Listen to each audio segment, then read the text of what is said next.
terrível, assim. Eu já estava trabalhando numa fábrica, às vezes eu estava saindo para trabalhar, a minha mãe deitada na cama dela, obrigatoriamente, eu saí do meu quarto para a cozinha, depois saí, passava pela porta da minha mãe, a minha mãe falava, filho, o que foi? Lê o Salmo 90 para mim. Eu, mãe, mas por favor, meu filho, estou com a vista cansada. Aí eu pegava a Bíblia e lia lá, pensa alguém lendo o Salmo 90 com uma vontade. O que habita sobre a proteção do Altíssimo, que mora na sombra da Onipotente, diz ao Senhor, os teus meus refúgios e minha cidade. Meu Deus, e aí ia lendo o Salmo 90, porque é a pedido da mãe, né? Mas ela, e todo dia ela me pedia, todo dia, às vezes ela perdendo a hora, está pegando a minha bicicletinha na minha moto para ir trabalhar, e ela fez, mãe, eu estou perdendo a mãe. Não, peraí, eu vou pegar, não precisa agora, não precisa pegar não, porque a Bíblia sobre a proteção do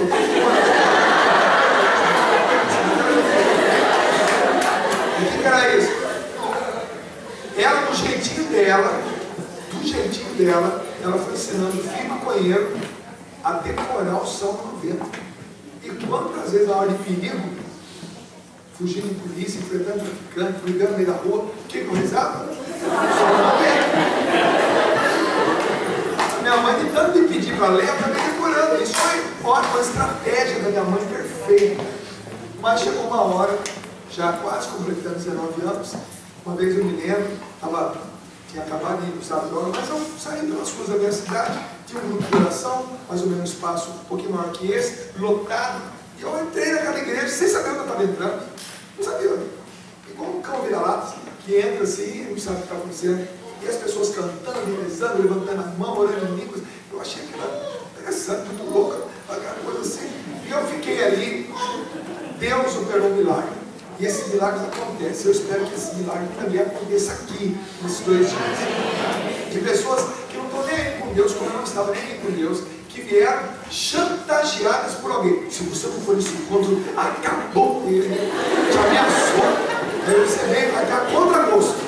Está me ouvindo aí, falando, que saco esse cara falando. Paciência. Você sou eu há 32 anos atrás, entendeu? Eu sou você há 32 anos à frente.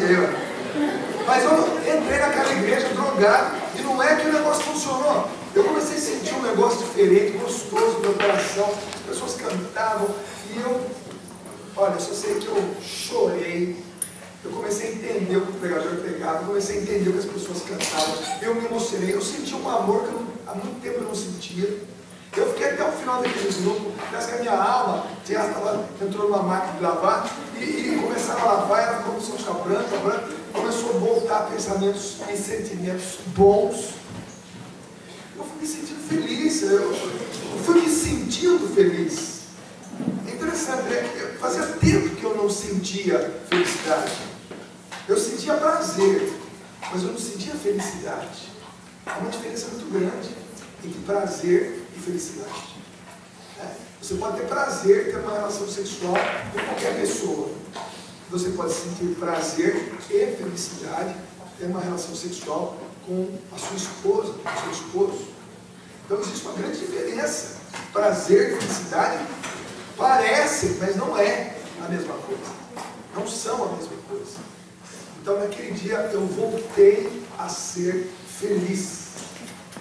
Que sensação maravilhosa. Que há tempos, há mais ou menos uns 4, 5 anos, eu me sentia. E olha que eu jogava futebol. Era centroavante da seleção da minha cidade, disputava campeonatos estaduais, eu jogava basquete, eu jogava vôlei, eu tocava uma banda marcial, né? Disputava campeonatos de bandas marciais. Eu era muito ativo, porém, em tudo isso, eu pecava. Eu misturava todas essas coisas boas com o pecado. Então eu estava perdendo a graça. Eu estava ficando, inclusive, desgraçado. Porque desgraça ou desgraçado não é palavrão. É uma palavra que expressa que a graça está ficando ausente. Uma pessoa engraçada, ou seja, ela tem a graça. Não é só uma pessoa que dá risada. Não, ela está com a graça. Uma pessoa desgraçada é porque a graça está saindo dela. Ela está ficando uma pessoa sem graça. Ou desgraçada.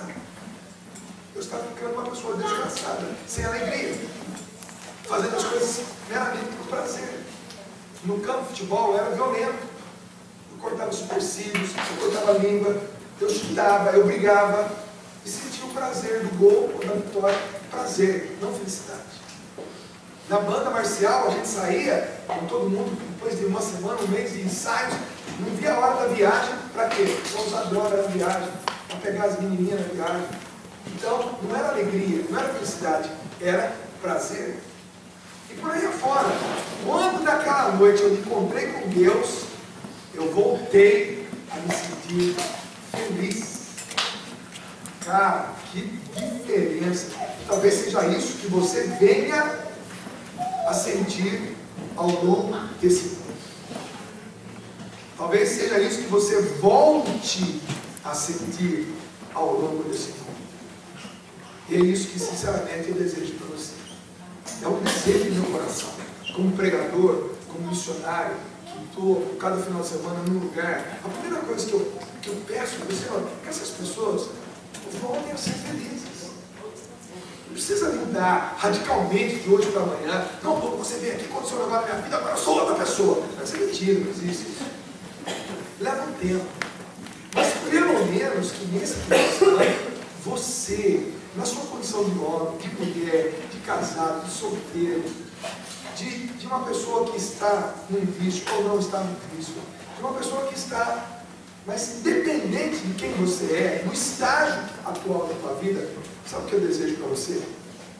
Que você volte a ser feliz. Que você faça essa mudança de chave, de prazer para felicidade. Porque naquela noite, quando eu saí daquele grupo de oração, quando eu peguei o ônibus para voltar para minha casa, o ônibus era mais bonito, o motorista era mais bonito, só que ele era mais bonito, era o cobrador, porque é feio. E o nome dele era Lindolfo. Ele era famoso no bairro, era o cobrador mais feio do mundo. Mas o Lindolfo ficou simpático. Mas eu comecei a olhar, eu cheguei em casa, eu acordei meu pai, acordei minha mãe. Eles estavam dormindo, eles não podiam imaginar que eu estivesse num grupo de oração. Eu cheguei, fui na cama da minha mãe, meu pai, pensa mãe, pensa pai, ué, por que você me acordou? Não sei, pensa. Ela, o que está acontecendo com esse menino? Eu tive necessidade de acordá-los, pedir bênção para poder dormir. Há quanto tempo eu pedi a bênção? Quanto tempo eu pedi a bênção para minha mãe? Pensa mãe, pensa pai. Voltei a pedir a bênção. Eu tinha um amigo chamado Flávio, que é um grande amigo, que eu tinha por causa das drogas. Lá no comecinho das drogas, ele deixou de ser meu amigo. Aliás, deixou de andar comigo. E eu fazia uns 4 anos que eu não falava com ele, que eu não procurava. No dia seguinte, a primeira pessoa que eu fui procurar foi o Flávio. Eu falei, Flávio, ué, eu falei, Flávio, cara, me dá uma saudade de você, cara. E a gente é amigo até hoje. Até hoje, ele é gerente no banco do Bradesco, mora bem longe de mim, e eu hoje na Canção Nova, e até hoje ele troca e-mail. Foi o meu primeiro amigo que eu fiz quando eu mudei para aquele bairro aos 7 anos de idade. Aquela criança apareceu que jogava bolinha de gude comigo, e eu me tornei, e ele se tornou, né, nós nos tornamos os melhores amigos, mas por causa da droga eu me afastei dele. A primeira coisa que eu fui procurar, a primeira pessoa que eu fui procurar depois do meu pai e da minha mãe foi o Flávio. Ou seja, coisas boas voltaram a fazer parte da minha vida simplesmente por causa de uma experiência com Deus, e eu entendi que o pecado tinha gerado morte na minha vida. Morte de coisas que são essenciais, morte de coisas que são muito lindas, morte de coisas que são assim, construtivas, que fazem parte da nossa vida. Então, deixa eu olhar bem para vocês aqui, dando a bola para todo mundo, mas ao longo do encontro a gente vai se conhecendo, cruzando o olhar. Eu estou desejando isso para vocês, que vocês voltem a ser realmente felizes. Sabe? Que essa sensação, esse sentimento volte a habitar, a morar no teu coração. E que esse encontro para nós, acima de tudo, seja um mergulho. A palavra mergulho também pode ser traduzido como batismo. Possa ser um batismo, um mergulho na verdadeira alegria que vem de Deus. Então agora eu leio de novo esse pequeno trechinho, 3 versículos. Agora você constrói isso dentro de você. Porque mais do que falar do pecado, é falar de como é que ele se instala. E agora eu disse para você como é que ele se instala. Agora você já está avisado. Oh, comigo não. Se você soubesse a que horas o ladrão ia chegar, você ia ficar na rua na sua casa? Não, você ia se preparar. Opa, peraí, o ladrão está chegando. Me falaram que ele vai chegar aqui 8h55. 8h54, meu filho. Estou atrás da porta com um caceteiro desse tamanho. Ele entrou, pau! Ele vai entrar na minha casa, o ladrão vai entrar na minha casa, fazer mal para minha esposa, fazer mal. Ou então eu chamo a polícia, ou então eu trago a casa. Mas eu me preparo. Então eu acabei de dizer a você como que o pecado se instala. Se você permitir, aí realmente o problema passa a ser seu. Tá bom? Então agora escute. Mas escute mesmo. Abra o boca. Um cotonete duplo aí vai ser. Então não pode fazer isso. Os médicos que não pode. Mas presta atenção agora. Presta atenção. Presta atenção. Ninguém, ao ser tentado, deve dizer: é Deus que me tenta. Pois Deus não pode ser tentado pelo mal, e tão pouco tenta alguém. Antes, cada qual é tentado pela sua própria concupiscência, que o arrasta e que o seduz. Em seguida, a concupiscência concebe o pecado e o dá à luz. E o pecado, uma vez maduro, gera morte. Então, o pecado age assim, gente. Eu acabei de explicar, acabei de dar uma aula de como o pecado age. Então, não faça mais isso. Você tem a sua história, tem ou não tem? Se eu tivesse um microfone desse aqui, para colocar na mão de cada um, e tivéssemos tempo para que cada um contasse a sua própria história de concupiscência, garanto que a pessoa que está do seu lado ia fazer assim, ó. O quê? Não sabia disso tudo, não? Porque você tem a sua história. E com essa história a gente não pode brincar, não. A gente não pode brincar com essa história. Se a sua fraqueza é essa, fique esperto. Não brinca com ela, não. Porque essa história de fraqueza, de pecado, é a sua concupiscência. Não brinque com ela. E o objetivo de todos nós nessa tarde, aliás, nessa manhã, nesse dia, no dia de amanhã, é nos reencontrarmos de verdade com a alegria que só pode vir de Deus. A alegria tem nome, gente. A alegria se chama Jesus Cristo. A alegria não é ausência de problema. A alegria é presença de Deus. Problemas todos nós teremos a vida toda. Eu tenho os meus, você tem os seus. Não adianta querer trocar de problema. Me dá o seu problema, eu te dou o meu problema. Não adianta, vai ser problema do mesmo jeito. Mas a alegria não é ausência de problema. A alegria é a presença de Deus. É você voltar a ter brilho no olho. Aí quando você encontra a pessoa te olha assim no olho, você vê que o olho dela está brilhando, parece aqueles desenhos animados que fazem. Quando ela te abre um sorriso assim, você fala, puxa, sorriso, mesmo que o dedo que deixa tão branco, mesmo que o dedo é dente. Ela te abre um sorriso assim, você, puxa, que sorriso lindo. Às vezes você encontra com pessoas, a pessoa está assim, você vê, está amarrado o negócio, parece que costuraram o olho, costuraram a boca. Por que ela está tão trancada? Por que essas portas? E para encerrar essa palestra, lembra que eu comecei rezando? Faz que um dia musical, vou confiar em você? Lindo. Ele tem aceso ali, ó. Assado, beleza. Quero fazer um passeio pela tua casa agora. Que é a casa do teu coração. Lá em casa, a porta da sala vive aberta.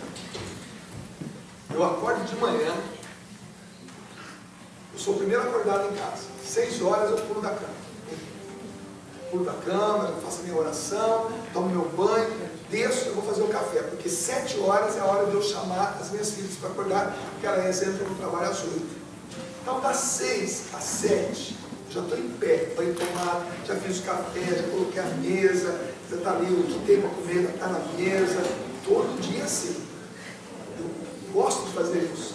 E a primeira coisa que eu faço, eu vou na porta da sala, abro a porta da sala e coloco um pezinho aqui, o vento fechado. A porta da minha casa está aberta. A partir das 6 da manhã, 6h10, 6h15, a porta da minha casa está aberta. Quem quiser chegar, entra. Eu vou lá no fundo e abro também uma outra porta, que fica exatamente de frente. Para quê? Para que o ar entre, circule o ar de manhã, né? Aquele ar novo dentro da casa, mandando embora o chulé, né? Mandando embora os pulos que eu dei à noite. O ar tem que circular, tem que circular, tem que circular. Porém, se eu for contar aqui, ó, tem a porta do escritório, tem a porta da cozinha, a porta do banheiro, depois lá em cima tem a porta do quarto do Felipe, da Priscila, da Catarina, do meu, né? Tem a porta do banheiro das meninas, do banheiro do Felipe, do banheiro, vai para a porta. Então, se alguém chegar em casa, e nós que somos do interior, a primeira coisa quando alguém chega em casa, ele fala assim, é para dentro, vem conhecer a casa. Você não leva a pessoa para conhecer a sua casa? No interior é assim, você faz questão de um primo, um amigo, um parente, vem conhecer minha casa, e você leva, aqui é a cozinha, né? Aqui é o quarto, aqui é a despensa, aqui é uma sala de aula, e você vai, é gostoso. Quando eu vou na casa dos parentes, que eu nunca fui, eles querem mostrar a casa, isso é costume dos mais antigos. Mas interessante, que tem aquele quartinho, que você faz assim, ó. Você abre, coloca aquele balde, aquele rolo e fecha. E às vezes você fecha assim. E você fala, pelo amor de Deus, não abre aquela porta. E às vezes a pessoa chega, você anda toda a casa, abrindo portas e mais portas, mostrando. Mas aquela porta você não abre de jeito nenhum. Por quê? Tem rolo, pano de chão, tem coisa lá que você nem lembra mais que tem lá. De vez em quando você olha assim na fresquinha da porta, sai uma ratinha. Sai um ratinho. Você não abre aquela porta, está lá, ó, escuro, mofado, cheio de coisa, Deus não mexe. Quem vai gostar de ficar lá? Uma ratinha, um ratinho, tem até formigueiro lá dentro. O dia que você se armar de abrir aquela porta, você tomar uma atitude, hoje eu vou abrir aquela porta, vai dar trabalho. Vai ter que ver que ali você guardou coisas de anos. Você vai perceber que aquela luz que tinha lá dentro já queimou.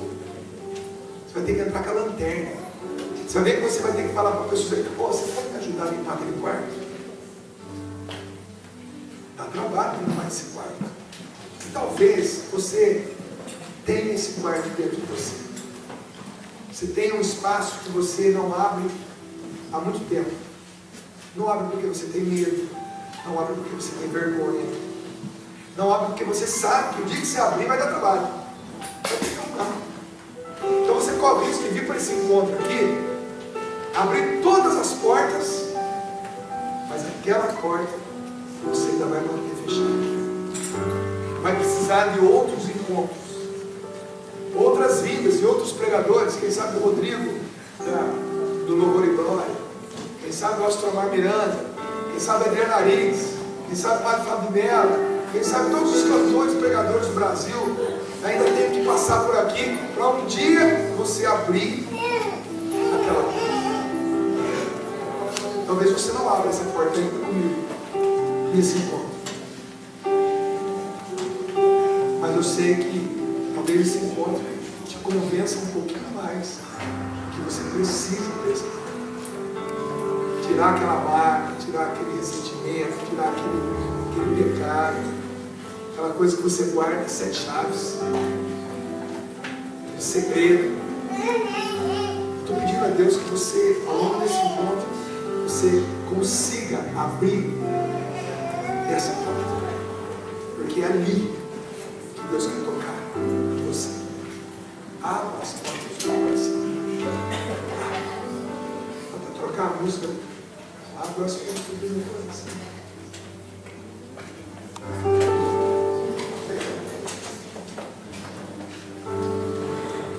Então o que é? Sol. Aí sol.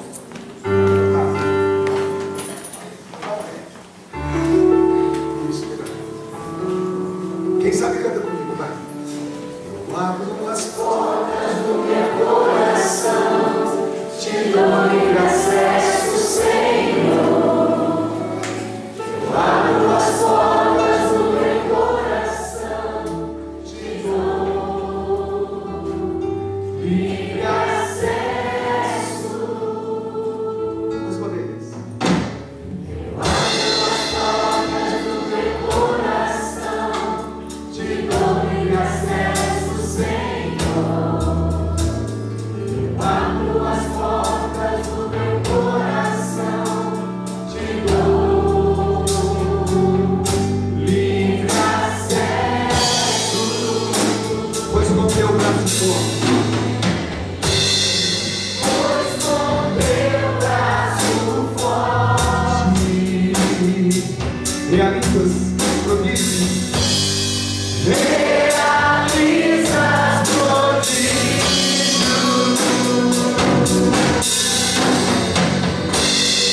Pois com teu braço forte, Senhor, me ergue no chão, me ergue no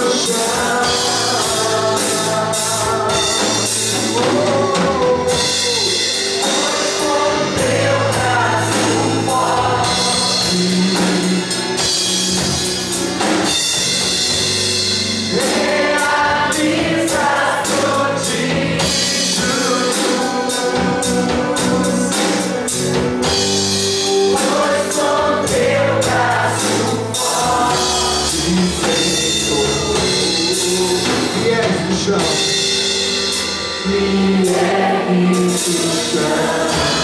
Agora fique em pé e segura na mão da pessoa que está do seu lado. Ninguém aqui está sozinho, né? Ninguém aqui está sozinho, né?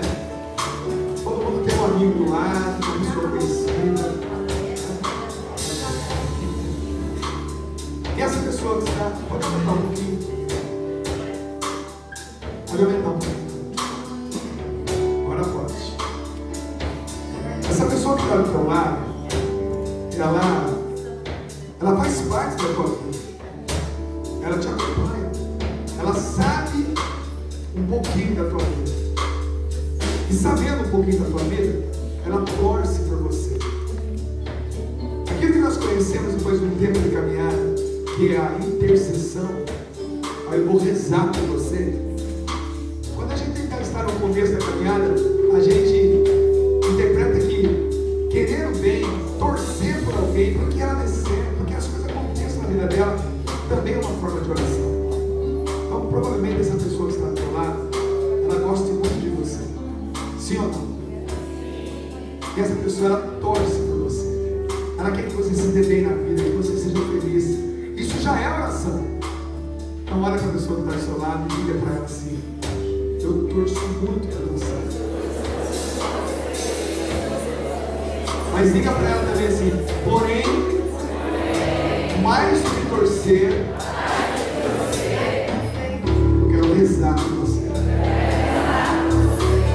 Para que você dê certo na vida. Daqui a pouco a gente vai rezar. Mas por enquanto, canta por ela. Canta por ela.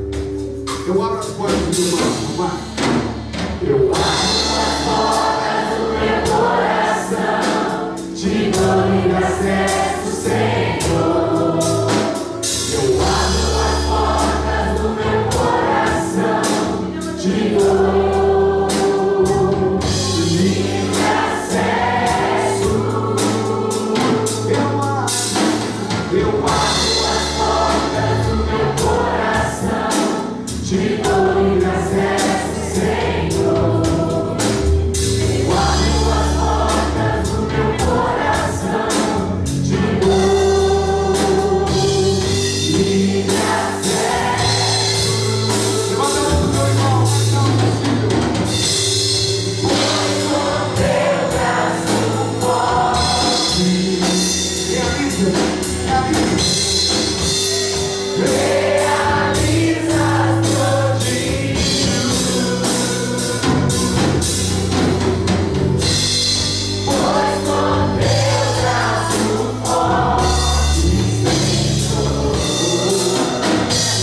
jeito, gostaria que você rezasse para a pessoa que está do seu lado direito.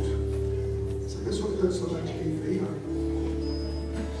Reza. Do seu jeito. Se você tem vergonha de rezar em voz alta, reza no teu pensamento, reza no teu coração. Mas se você já venceu essa barreira, reza também. Ela escuta a tua oração. Nós pedimos, Senhor Jesus, que nesse momento o Senhor venha abrir o nosso coração para este encontro. Que todas as barreiras que eu mesmo coloquei, que colocaram, que elas serão derrubadas nesse momento. Que eu possa abrir as portas, que eu possa derrubar barreiras. Jesus, eu estou precisando de uma intervenção tua na minha vida. Muitas vezes, Senhor, eu não sei o que fazer, eu não sei por onde começar. Eu quero te autorizar, Jesus.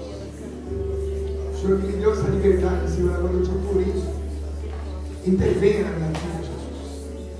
Toca, Senhor, em situações que fogem do controle. Toca, Jesus, em situações que fogem até mesmo o meu querer. Eu sei que estou errado, mas eu não quero mudar, Jesus. É um drama, Jesus. É aquilo que Paulo disse. Eu não faço o bem que eu gostaria de fazer e acabo fazendo o mal que não gostaria de fazer. Senhor, intervenha na minha vida, Jesus. Tenha compaixão de mim, tenha misericórdia de mim, Jesus. Eu sei que o Senhor me ama, Senhor. Eu sei que o Senhor quer. Mas eu peço, Senhor, venha em auxílio. Venha auxílio dessa pessoa que agora está à minha direita, Jesus. Venha auxílio, Jesus, desse meu irmão, dessa minha irmã, Senhor, que veio para esse encontro para ter uma experiência pessoal, única, intransferível, contigo, meu Deus. Eu lhe peço, Senhor, visite esse meu irmão, visite essa minha irmã, que ao longo desse encontro eu possa me encontrar com a tua igreja, a igreja que o Senhor fundou, com os sacramentos da tua igreja, com o dogma da tua igreja, com a riqueza da tua igreja, Senhor, de uma maneira especial com a Eucaristia e com a confissão, Jesus. Sacramentos que me fazem ser fortes, sacramentos, Jesus, que me tiram desse estágio letárgico, Jesus, de inércia, Jesus, de fraqueza, Senhor. Vem, Jesus, ao meu encontro, Senhor. Vem, Jesus, agora me socorre o meu irmão também, meu Deus. Muito obrigado, Jesus. Muito obrigado. Diga para essa pessoa que está à sua direita: Jesus te ama demais. Não, exagera, não estou exagerando. Fala para ela assim: Jesus te ama demais. Maravilha. Agora, sabe esse irmão da sua esquerda? Sabe esse irmão da sua esquerda? Você conhece ele, tá vendo? Mais ou menos. Você sabe de algumas qualidades desse irmão? Sabe ou não sabe? Sabe ou não sabe? Sim ou não? Convido você agora a louvar a Deus. Louvar a Deus pelas qualidades que você vê nesse irmão. Você conhece ele? Você conhece ele? Conhece? Sabe de algumas qualidades dele? Sabe de algumas qualidades dele? Você conhece ele? Sabe de algumas qualidades dele? Pode. Agradeça a Deus pelas qualidades que esse irmão tem. Vai, agradece. Solta a língua aí. Muito obrigado, Jesus. Muito obrigado, Senhor, pela honestidade, pela alegria, pela criatividade, Jesus. Muito obrigado, Senhor, porque esse meu irmão, ele é simpático. Obrigado, Jesus, porque a alegria dele me contagia. Obrigado, Senhor, porque a vida dele, Senhor, me incentiva a buscar a felicidade, Senhor. Fala, meu irmão, fala, agradece.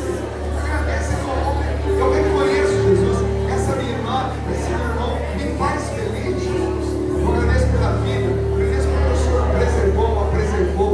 Obrigado, Jesus, porque nesse encontro, Senhor, eu ainda vou perceber ainda mais qualidades na vida desse meu irmão, na vida dessa minha irmã, Jesus. E diga de novo para esse irmão agora,